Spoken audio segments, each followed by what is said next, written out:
মার্কিন প্রতিরক্ষা দপ্তর বা পেন্টাগন ইউক্রেনকে মার্কিন তৈরি দীর্ঘপাল্লার ক্ষেপণাস্ত্র বা ATACMS ব্যবহার করে রাশিয়ার ভেতরে হামলা চালানো থেকে বিরত রাখছে বলে জানিয়েছে ওয়াল স্ট্রিট জার্নাল।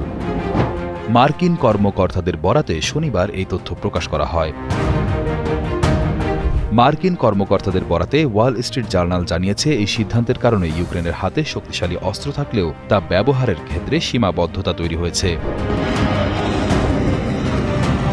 ATACMS হল এমন এক ক্ষেপণাস্ত্র যা প্রায় ৩০০ কিলোমিটার দূরের লক্ষ্যবস্তুতে আঘাত হানতে পারে।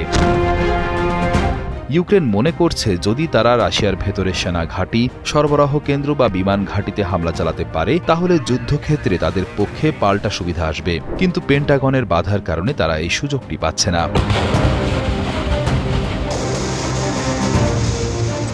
ওয়াশিংটন পোস্টের প্রতিবেদনে বলা হয়েছে, যুক্তরাষ্ট্রের এই পদক্ষেপ মূলত রাশিয়ার সঙ্গে সরাসরি সংঘর্ষ এড়ানোর জন্য। মার্কিন প্রশাসন আশঙ্কা করছে, ইউক্রেন যদি মার্কিন ক্ষেপণাস্ত্র দিয়ে রাশিয়ার ভেতরে বড় আঘাত হানে তাহলে রাশিয়া সেটিকে যুক্তরাষ্ট্রের সরাসরি যুদ্ধ ঘোষণার মতো মনে করতে পারে। এতে যুদ্ধ ইউক্রেনের সীমা ছাড়িয়ে বিশ্বব্যাপী আরও বিপজ্জনক হয়ে উঠতে পারে। মার্কিন president Donald Trump Ukraine Russia যুদ্ধ নিয়ে ক্রমশ হতাশ ও বিরক্ত হয়ে পড়ছেন। ৩ বছর ধরে চলা এই যুদ্ধে এখনও কোনো সমাধান হয়নি।